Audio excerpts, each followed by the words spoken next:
Right, I think as we've got most people joining now, welcome everyone to the first Printing Charities Wellbeing Community webinar of the year. It's great to see so many people joining us this lunchtime to look at this topic of stress in the workplace. Now, the reason we've picked this topic for our first webinar is because April is Stress Awareness Month. Of course, many of us will be familiar with the topic of stress, whether that's stress relating to work, stress relating to our home lives. And as ever with these webinars, we want to give you some information and some guidance, not only on how you can cope with stress and be more resilient with that issue, but also information on how you can support your colleagues in the workplace. And of course, we want to take this opportunity to remind you not only of the emotional wellbeing support that our helpline can provide you and your staff, but also the practical and financial support that we can offer as a charity to help reduce some of those potential drivers of pressure and stress. We're joined here this lunchtime by Stephen Parkinson, who's the workplace wellbeing consultant from our partners at Optima, and Stephen's going to take us through the webinar today. Before we hand over to Stephen, we've just got a short video on the Printing Charity. We are the Printing Charity. For almost 200 years, we have been providing practical, emotional and financial support for people in print, paper, packaging, publishing and graphics, whenever we are needed, throughout careers and into retirement. We know life doesn't always go to plan. Our free confidential employee helpline provides in-the-moment emotional support 24 hours a day, 7 days a week. We provide grants to help people in our sectors who are struggling with an unexpected expense or everyday essentials, whether they're in work, unemployed or retired. And we signpost people to specialist resources and services when needed. Our retirement living is for people of reduced financial means who are retired from our sectors. They're friendly, welcoming and supportive almshouse communities where help is on hand if it's needed. And through our annual Rising Star Awards, we provide training and development grants to help the industry's emerging talent shine, equipping them with the skills they need to build a successful career in our vibrant, ever-evolving industry. From practical and emotional help to financial assistance, supporting skills development and retirement living. Remember, we're here for you. Much for the introduction. My name's Stephen Parkinson. I'm Head of Health and Wellbeing at TP Health. Sorry, not TP, Optima now. You may know us from TP, you may know us from Team Prevent, all the same company as we go through. What we're going to be talking about today is we'll be talking about managing stress in the workplace. Okay, so the idea of it isn't to teach you to suck eggs, and it's not to make you into a psychologist. It's just to give you a little bit more information, to use the knowledge that you've already got, and to give you a little bit more confidence in thinking around, how can I start to notice stress in the workplace, in both in myself and in others, and how can I support others as well. And the things that we're going to go through are we're going to be thinking about exactly that, recognizing stress. We'll be thinking about some strategies to manage stress and prevent burnout, and then we'll be thinking around the support that we can give to others. As we go on, please do feel free to ask questions in the chat. I know that the guys at the Printing Charity are more than able to sort of field those questions, have a little look, and send them over. Also, if you've got questions afterwards, please do feel free to email them in, and we'll do our best to get back to them and answer. But just to kick things off, when we think about stress itself isn't a mental health condition. It's not a mental illness, and it's not a disability. But what we know is that stress can lead to worsening symptoms of mental illness, both pre-existing and ones that maybe haven't been noticed yet. And also, it can make existing symptoms of other conditions, so not just mental health conditions, much worse. So we might be thinking about physical conditions as well. So stress itself is essentially the reaction that we have to pressure. And on the screen now, we've got a long and wordy description of what stress is from Professor Stephen Palmer. But essentially, it's the reaction that we have to stimulus and stimuli throughout our lives. Okay, so things that we perceive are important or not important, things that we perceive that need to be done or don't need to be done, things that are happening to us or need to happen to us and within our lives. Stress is the response that we have to that. As you can see from this description, it's both psychological and physiological, as well as that behavior response. So essentially, it changes and impacts what we think, changes and impacts how our bodies exist and how our bodies are, and also changes how we act depending on the amount of stress that we experience.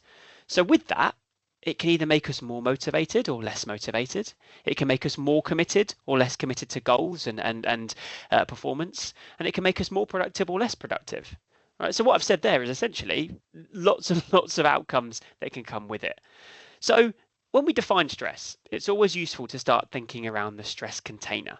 And you might have seen this before. And the reason it's a dodgy word art bucket is because I really want this theory to stick in your mind. Okay, essentially, we can all take a finite amount of stress. And that finite amount of stress is signified here by the container. And a little spoiler is that we don't actually have a container or a bucket within us. It's metaphorical, but go with me on it. So what happens is stress flows into this container, okay? And the size of that container depends on how resilient we are. So how able we are to deal with stress, how able we are to deal with pressure, right? So as that bucket fills up, things get harder to do. So imagine water flowing into this bucket. If I've got a bucket with 0.2 milliliters of water in it, I would back myself to do absolutely everything completely normally, right? I could do this presentation without a worry. I wouldn't be worried that I was going to spill it everywhere. My arm wouldn't hurt. You wouldn't be looking at me. It would be fine, right? But if I had a bucket of 12 litres of water in there, then I'd really start to struggle to do things normally, right? My arm would hurt, so I'd have those physical problems. I'd be worried that I was going to spill it all over my laptop, so I'd have those sort of safety issues. I'd be worried that everyone's looking at me going, why has this idiot got a load of water, right? So I'd be thinking, I'd be worried to talk, I'd be worried to be there, I'd be worried to engage, right? And that's exactly it with stress. We can't turn pressure off, right? We can't turn it off because it's all around us. Pressure is always going to be there. So it's less about putting a lid on the top of the bucket to stop it filling up, and more about turning that tap at the bottom on to allow stress to flow through. We turn that tap on the bottom on by utilizing coping mechanisms, and they're going to be different for everybody. Okay, my coping mechanism is when I feel a little bit stressed, I get on a treadmill, I put it on about 20, and I run until I'm nearly sick. Right, I'm sure if I could see some of your faces, you'd be looking, going, oh, that would make me more stressed. Okay, so as we go through the session, that's where it's really important not to just go into somebody and say, this is what you need to do, pop on the treadmill, off you go, but really engage with them around what does work in terms of those coping mechanisms. The caveat to this as well is if this bucket overflows, that's where we experience the real negative symptoms of stress. So it could be burnout, it could be emotional snapping. Okay, and that's where we may experience, severe depression, suicidal tendencies and thoughts, or anxiety and other mental health conditions too. So with this bucket, it's around keeping us in that sweet spot. All right, because what we can see here, we've got a stress and performance curve. So essentially what that means is as we go from left to right on the axis, that's as stress increases, and as we go up and down, that's as performance increases. And what we can see is that actually we need a little bit of stress in our lives to motivate us to do things and encourage us to essentially do the things that we need to do. But when we have too much stress in our lives, that's where we then dip into that crisis mode and it's real negative. Right? But what you can see here is that actually too little stress is as impactful performance as too much stress. So we need to keep people in that middle bit, in that sweet spot. All right. And when we're thinking about this, we've got two distinct types of stress. We've got eustress and distress. Eustress tends to be that positive form of stress. So good stress, essentially. It's considered beneficial, it's motivational, and it can enhance our performance and well-being. So some examples of that could be when we take on a challenging project and we believe that we have the resources that we can do that. We have enough time to be able to do that, but not too much time to demotivate us. If I asked you to write a 10,000 word essay and I said it's due in 10 years' time, how many of you would start that today? Probably not many. We've not got that motivation to do that. Similarly, though, if I asked you to do a 10,000 word essay and it's due in 2 hours' time, I think I'd have quite a lot of emails going, I can't do that, sir. Yeah. So again, we're starting to understand those differences. If we can appraise that stress as good stress, then we're going to have better performance, we're going to have a sense of accomplishment, we're going to have growth, and it might enhance our resilience. Whereas then if we dip into distress, the negative stress, characterized normally by those feelings of anxiety, overwhelm, discomfort, etc., that's where we're then going to experience the negative side of stress. With both of these, right, they can be short term or they can be long term, and they're going to have different rate and a whole range of different symptoms. Again, the eustress may be more positive, the distress may be more negative symptoms, but both are a key part of life. Right? We can't necessarily have one without the other. Right? What it's about is understanding when we need to turn that tap on, when we need to implement some of those coping strategies, and when we have enough stress to motivate us to do things. Okay. One thing that I want to talk about in terms of distress is then leading into burnout. Okay. If we start to think about the symptoms of distress, a lot of distress symptoms are going to be overdoing things, as in working harder to try and get through it, working later to try and get through it, doing more to try and battle this stress, pushing ourselves to the limits where we're doing. Okay. When we turn that into burnout, burnout is the opposite of that, right? Burnout is a state of physical and emotional exhaustion where we can't engage with things, right? Where we've worked or been exposed to emotionally draining roles, circumstances, stimuli for a long period of time. Burnout is a term that is often, sort of bounded around, right? Oh, I feel a bit burnt out today, or I'm experiencing burnout, so I need to do more. Whereas psychological burnout is actually, as I've just said, that act where we can't engage anymore, where we can't do things anymore, where we need that hard stop because we're burnt out, right? We can't physically carry on. As you can see here, right, it often results from long periods of high stress. However, they look very different. And again, we're going to go through those symptoms of both in a minute. But when you think of burnout, what I want you to think about is this dark triad. Okay, emotional exhaustion, loss of accomplishment, and depersonalization. Okay, so when we're experiencing burnout, it's not the overdoing things, it turns into the inability to do things. Okay, emotional exhaustion then, let's have a think about what that might be. Emotional exhaustion might be the inability to focus on certain tasks. Okay, it might be that complete malaise of I can't engage with anything. It could be the inability to do normal day-to-day tasks like engage with others, even get out of bed, wash things, etc. Could lead to feelings of excessive shame, excessive guilt, self-insufficiency, so low self-confidence, etc. Okay. Moving over, loss of accomplishment. Loss of accomplishment is going to be that sort of negative evaluation of how you perceive yourself, how you perceive your work,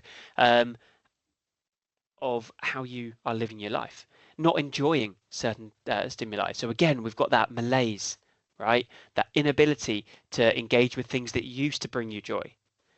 And finally, the depersonalization. Well, depersonalization is sort of a distant or indifferent attitude towards life, towards work, and towards things. It could be cynical behaviors. It could be reduced professional efficacy. It could be reduced ability to do output. It could be not looking after yourself. Okay. Whereas then, if we start to think about some of the high stress symptoms, they're very, very different. Okay, if we're thinking about stress signs and symptoms, it may be some of these. So emotionally, we might outburst. We might be twitching. We might be fidgety. We might be, doing more. We might be disorganized. We might be late for things. Okay, when we're thinking about high stress symptoms, we can break them into physical, cognitive, emotional, and behavioral. How the body responds, so what the body does, what the mind thinks, and how we act. Okay, I've started with those emotional ones because I wanted to tie them together with some of the burnout symptoms, right? what I really want to get from this session is that actually they're two distinct different things. High stress can lead to burnout and it's overdoing, as you can see on the screen now. Burnout is when we have overdone and we can't engage, and we need that psychological support with that. As you can see here with high stress though, you've got physical symptoms, which again are going to go into both. So aches and pains, headaches, heartburn, chest pains, etc., all really common. What we see quite a lot of though is that individuals who experience these don't necessarily relate them to stress, so don't necessarily go, I'm stressed, when we are experiencing the physical symptoms. Cognitive and emotional, we might have poor decision making, confused thinking, loss of memory, negative thinking about ourselves, and irrational thoughts. How many times have we sort of been in a stressful situation where we do things differently to how we normally would? And the behavioural ones, we might have those anxieties, those worries, irritations, mood changes, angers, aggressions, etc. The big bit here though is that if we can catch stress when it's high stress before burnout, it's much easier to fix and much easier to help. Okay, burnout often requires psychological intervention, a therapist, a doctor, etc. Whereas high stress quite often can be helped by the individual. Okay, so if we start thinking around that, particularly in the workplace, what I really want to do is start being more proactive about stress. And there's a couple of ways that we can do this. Firstly, we can utilize things like stress signatures. Okay, and a stress signature is essentially being able to recognize the signs of stress on your body. So as we've said, those behavioral, physical, and psychological symptoms, and then thinking about what you want to do about that. And what's really important here is that you can engage with others around this. Okay, if as a manager or if as a colleague, as a friend, we're engaging and asking people what they look like when they're under stress, they're likely to tell us. Okay, so then we know what we're looking out for. Well, for me, when I'm stressed, I answer emails late, I am a bit short, and I will normally be working quite late. So you might sort of receive correspondence at 11, 12, 1 o'clock in the morning. If you see that, what I want you to do is come and talk to me, come and grab me for a coffee, come and talk to me about football, tell me a joke, whatever it might be. Okay, and it's twofold. One, we're ahead of the curve, so we know what we're looking out for, and we don't even really need to think about what we need to do because they've told us. And two, it reduces the stigma around mental health as a whole, because suddenly you're the person at work who cares. You're the only person at work, it may be in my professional career, who's ever asked me proactively about this stuff. So I know when I do have an issue, you clearly don't have any judgment, you clearly don't have any worries around talking about mental health, so I can engage with it in this way. The other benefit is that actually by engaging and by doing this, we're working out and we can better understand how individuals feel, how individuals look, and how individuals think when they're stressed. Second really good method that I think that we can utilize, and I think it's massively underutilized, not just in this industry, but in the UK as a whole, is stress risk assessments. Okay, and generally speaking, when I speak to individuals who have done stress risk assessments previously, they've done them when the individual's gone off work with stress. And my question back, and again, it's a bit flippant because doing something is much better than doing nothing, don't get me wrong, but when would you do any other risk assessment? You do it before the fact, right? You wouldn't do a fire risk assessment on a building that's burnt down because it's already burnt down. You're doing the risk assessment to stop it burning down. You wouldn't do a physical health risk assessment once somebody's tripped over and broken their leg and sued the company. You do it before to stop that. But when we get to stress risk assessments, there seems to be that thought where, okay, well, the individual's off work, so now I'll do a stress risk assessment. Whereas if we do that previously, if we do that much before, they can be really beneficial tools, right? And there's a couple of ways that you can do them. You can either do them in a group, so with a working team, or you can do them individually. And within that as well, you can either do it really formally, where you're recording everything and writing everything down, or you can do it really informally, where it's just a chat and a conversation. In both ways, what you're going to want to do is you're going to want to think about where that stress comes from within the workplace. And the Health and Safety Executive did some research and they found that stress in the workplace comes from 6 main areas. That's the demands of the job, so what the job is actually like, what the individuals and the teams need to do. Control that individuals and teams feel they have over the work. And again, some teams are going to want more or less control, so it's worth engaging with that. the support they deem from the organisation, from the team, from colleagues and from managers, relationships within the team, within the work, individual relationships and team relationships, role. So is there role clarity? Do they know what to do? Do they need more role clarity? Do they need less role clarity? And change. How is change communicated? Do they like change? Is it not? Is change something which is normal in the organisation? And how is it sold to them? So they're the areas we want to be thinking around. And to do a stress risk assessment, it's really easy, right? All we need to do is get a cross section of our employees. So if you have a big team, let's say if you have 100 people in your team, maybe get 10 of them. Whereas if you've only got 10 in your team, happy days, do it with all of them, right? And ask them what might or what does cause stress in this workplace, in this work environment. And we want specifics. They'll come up with a load of ideas. So the next question is, okay, what can we proactively do about it? And again, they'll come up with a load of ideas and then we implement them. Most people and most businesses are worried about this because they think what they'll say is, well, stick another zero on the end of my pay packet and give me 100 more holiday days a year. Whereas in reality, when we're engaging and when we're asking colleagues and employees about this, people are really, really sensible and come up with some really good ideas. So some examples where I've been part of these. I remember doing it for a business in London, and they came up that parking was a real issue that caused stress because there were loads of spaces at the back of the car park, but in busy times it was gridlock at the front and it took sort of half an hour to get through the car park to even get to these spaces. So people were missing meetings, missing work, late for sessions, etc. So someone in the room said, the best thing we can do is build a multi-storey car park. And I completely agreed. I thought that was a really good idea until I asked them who can move the River Thames, who's got planning permission, and who's got 50 million quid. Went a little bit quiet then, right? So we had to go back to the drawing board. We knew what was stressful, parking. We knew what gold standard was, but we couldn't necessarily build a multi-storey car park. So we said, what else can we do? One person said, well, there's a security team that we already have that monitor the car park. Could they put a one-way flow in the system to allow cars to get into the spaces so we can get into those spaces at the back and then potentially do that? Not as good as a car park, but it might work. So he led on it. He went off to engage the security team, put that in, and it reduced parking time, which then reduced stress when we measured 4 weeks later. Another example, front of house team at a restaurant I worked with. The front of house manager was adamant, absolutely adamant that what they were going to say was they needed more time off, longer breaks to be less stressed. What they actually said was, well, we don't have enough knives and forks in the set, so we're working like whatever to try and wash them and get them out for the new service, and then we're being shouted at by customers because they're not ready. So the manager said, well, to solve that, all I need to do is get on Amazon and buy more knives and forks.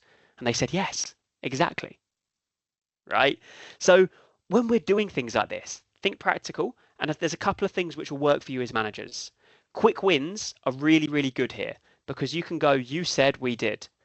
More longer term things, allow those employees, allow those team members to work on those, implement them and update them as they go. Again, it's twofold. One, you're probably the first manager or first person to ever engage with them about stress and ask them what they can proactively do about it. And two, we reduce that stigma. So again, when individuals are struggling, when they want to talk about their mental health, they'll come to you because suddenly you're the person that talked about it before, so you can talk about it and engage it again. When we're thinking about that then, that's what I wanted to go on to next. When we support an individual and how we might do that if they do come to us. And there's three things or three main headlines that I want you to take out of this. Number one, listen non-judgmentally. Okay, so when individuals come to you and talk, 90% of what we need to do is just listen. Okay, just listen around stress. Just listen around what they're telling us. We'll turn off our judgment, which we'll come back to in a minute. Active listening in terms of, no distractions, little gentle nods, gentle sounds of agreement, etc., etc. And less is more. Sometimes silence can be your best friend in these situations because people are explaining things which are very difficult for them to verbalize maybe or think about. Maybe they don't want to talk about them at all. So if we can allow them that time and space to talk, they're more likely to engage and more likely to share those thoughts. Secondly, we're going to be thinking about encouraging professional supports and encouraging other supports. As I said at the start, you're not a psychologist, you're not a doctor, you're not a therapist, and I don't want you to fix. I don't want you to go in and prescribe somebody six tablets a day for the next 6 years, etc., etc. Okay, what we need to be doing is thinking who knows better than me and who can fix better than me. In physical health and physical first aid, people are regarded as heroes for signposting. But for some reason, when we talk about it in mental health, people have this barrier and they're a little bit worried to do that. Think about it the other way, right? I've never seen a physical first aider giving CPR on the street and then when the ambulance come, go, don't worry lads, I've got it. Right? They always step back and allow them to do it. I've also never seen a physical first aider put stitches into somebody when they recommend that that person goes to the hospital to help with a cut. Again, we're facilitating that. Okay, people that call 999 lauded as heroes in physical first aid, so let's do that here. Who's the most appropriate person to signpost to? Could be a mental health first aider if you have those in the business, a doctor, Optima Health, psychology, charities, etc. And same thing with other supports. Are there local groups that can help this situation? Are there self-help techniques that that individual can utilize? Are there employee assistance programs? Are there groups, etc.? The Printing Charity, as an example, has really, really good resilience and mental health support, which again can be linked into. But all of this is only achievable, as I said, if we're turning off our judgment. And to do that, we need to start thinking about what makes us us. Okay, what makes you judge? Because sometimes we can see exactly what the issue is and we want to go in and fix it and we want to tell them that this is the issue, but maybe it's not the best thing to do, right? Also, everything that's made us us is going to cause us to have an opinion on things, to have biases, to have beliefs. So we really need to turn them off and leave them at the door. What I'll do is I'll explain my window on the world and how that might make me judge. As I'm doing that, hopefully you can then draw those links to yourselves. So for me, I grew up in a town called Sandhurst. You might have heard of it for the army. So because of that, I'm really used to hearing guns, grenades, seeing soldiers train, etc. because they train almost 24/7 there. So if I'm walking down Sandhurst High Street and a Ukrainian refugee stops me and says they're experiencing PTSD symptoms, my first thought might be, oh, chill out, mate, you're not going to get shot here. It's Sandhurst, they're just training. Okay, but again, might not necessarily help the situation. I moved to Watford. Okay, so I've never lived, more than 30 miles from London. So when people tell me that they're worried about going to big cities like Bristol or Leeds, my first thought is always, I thought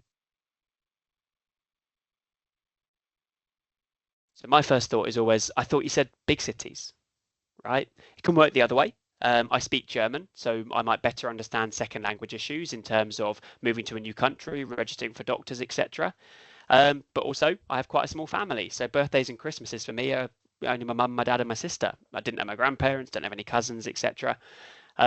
So when people come into work and tell me that they've been to a family party at the weekend where their third cousin punched their nan, or whatever happens at family parties, I can't put myself in that situation. But in all of those situations, what I can do is realize that that's what I'm going to be thinking, realize that that might be what I want to say, and stop and maybe act with a bit more empathy. Rather than chill out, mate, you're not going to get shot here. Well, that must be really difficult. Is there anything I can do to help? Rather than, well, sorry, I can't put myself in that situation, but this is what I'd do. Do you want to talk about it? I'm here to listen. Rather than, I know exactly what you need to do. You need to get on a treadmill, put it on 20 and off you pop. What would help in this situation for you? We can have a chat through some of those situations. Okay, so again, acting with empathy can really help here. And a little bit of an aside there, empathy never starts with at least. If we're going to say at least, can we rephrase? And just finally, when we're thinking about improving resilience and we're thinking about self-care methods, the big psychological canon is going to be physical activity, sleep, and nutrition. If people can move more than they currently are, if people can regulate their sleep patterns, and if people can eat slightly more healthily than they already are, it's evidence-backed by hundreds, thousands of pieces of evidence to massively increase resilience. Things like engaging with others and doing things they enjoy are also going to help. And there we're starting to talk about the 5 ways to wellbeing, which I definitely recommend having a look at on the Mind website if you're interested. And things like cognitive behavioural therapies, mindfulness activities, doing things in the heat of the moment to take your mind off certain stimuli can also be massively helpful in stressful situations, which again, we can engage with people and we can work through to find out what they think best to do in that situation by listening. There's lots and lots of resources, and I'll share these slides afterwards. But the Mind website is very, very good. I'd really recommend having a look at those for some more information. Same thing with the Health and Safety Executive sort of stress risk assessment sort of tools and things. Again, if you haven't got anything like that in your business, it's a really good starting point, as well as all of the charities, the NHS websites, mentalhealthatwork.org.uk, and of course the printing charity as well, who can massively help. Please do feel free to scan that to have a little look at the further sort of really good resources available. As you can see, 24/7 helpline, which you can call in confidentially and free, and there's lots and lots of other support sort of through that printing charity as well. One little request from me is, if you do have any feedback, please do just scan this this little QR code so that we can collect it. It's all confidential, all private, but I'd really appreciate just hearing what you thought about it. But thank you very much, guys, and I'll hand back over to Peter. Thank you, Stephen. I hope you all found that informative and interesting. As I mentioned, we chose this topic of stress because April is Stress Awareness Month, so it's a great opportunity to promote the support that we here at the Printing Charity can provide to you and your colleagues. We will be sending out some resources as we get close to April to help you with this, and I'd encourage you to talk to your relationship managers if you'd like us to come on site to talk about the support that we offer, whether that be the helpline, whether that be the financial support or the practical advice. And as Stephen said, we'll be sending out these slides along with a video of this presentation, so you can watch back or pass it on to colleagues. And if you haven't got our 24/7 helpline number in your phone, when you look back at these slides, if you scan that QR code, it will put it into your contacts. And that's important because it is in the moment support, and it's not useful if you haven't got it in the moment you need it. So thank you for joining us all today, and I'll let you get on with your hopefully stress-free afternoons.